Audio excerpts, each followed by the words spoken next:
sum of 5 consecutive numbers of an arithmetic progression is 25, and the sum of their squares is 135.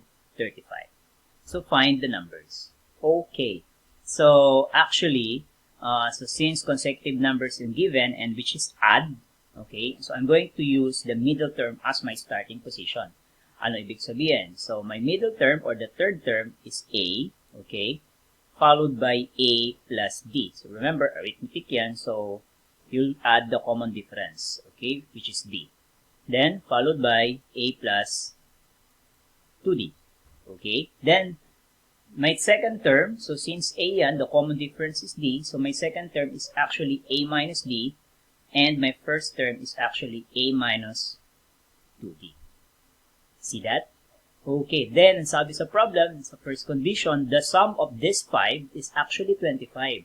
So that is, if I'm going to add them, okay, so that will be equal to 25. And you will notice, it will be cancelled. Madali makita, no? So, maka-cancel natin yung negative D and D. Maka-cancel yung 2D and negative 2D. So, what will be left here is actually 5A equals 25.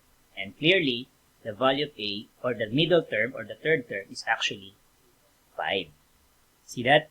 So, meaning to say, so, the first term, so if A is 5, so the first term will be now 5 minus 2D, okay, then 5 minus D, okay, the middle term is 5, okay, so 5 plus D, and lastly, 5 plus 2D. Okay, so this will be our sequence. Now, it says here, the sum of their squares is 135. Okay, so meaning to say, so I'm going to write it vertically so that mas madali makita. So 5 minus 2D, okay, square niyan, okay, I'll do it later. So then, followed by 5 minus D, okay, to be squared.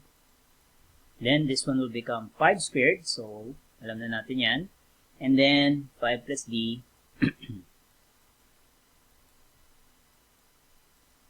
and lastly, 5 plus 2D. Okay. So, bakit ko ginawang vertical? Mas madaling i-add. Okay. Rather than doing it horizontally. So, I'll show you why. Okay, if I'm going to square this one, remember, this is just a square of a binomial. So, to get the first term, you have to square the first term. So, that will be 5 times 5 or 5 squared. Minus, so since negative yan, multiply the two terms, 5 times negative 2D, so that's negative 10D. Multiply it by 2. So, laging ganun, may fix na 2. Okay, na-recall nyo? Okay, so that will be negative 20D plus square the second term, which is negative 2D, so that will give me 4D squared.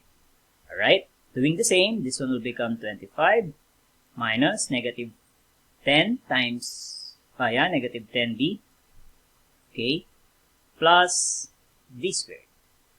Alright, so this one will become 25, then the fourth, square mo to, same procedure, 25 plus 10D, okay, plus D squared, alright, then this one is 25, okay, plus 20D, plus D squared. Alright, so, now, again, yung sum down nito is 135. So, meaning to say, i-add ko yan, okay, manonotice natin, maka-cancel lang actually negative 20D, tsaka yung 10D. Okay, so what will be left here actually, okay, oops, 4 pala to, may 4 dyan. So that's 4D squared. So what? So the sum of this actually, 25 times 5, so that's 125.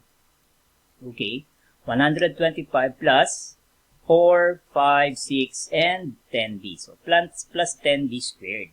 So this 125 plus 10D squared is actually equal to, sabi, yung sum ng squares is actually equal to 135. So, therefore, okay, so clearly, okay, subtract ko yan, 135 minus 125 is 10. Okay, so that will be 10 equals 10D squared. Or D squared is equal to 1. So, it follows, yung common difference ko pala is actually equal to plus minus 1. So there are two possible sequences here, okay?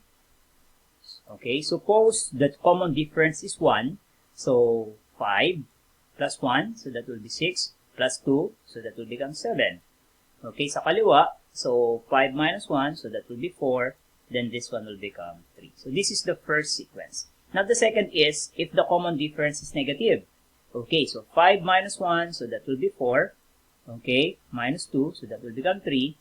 Okay, minus negative 1, so that will become 6 and 7. So, okay. So these are the two sets of sequences that will satisfy the condition. Okay.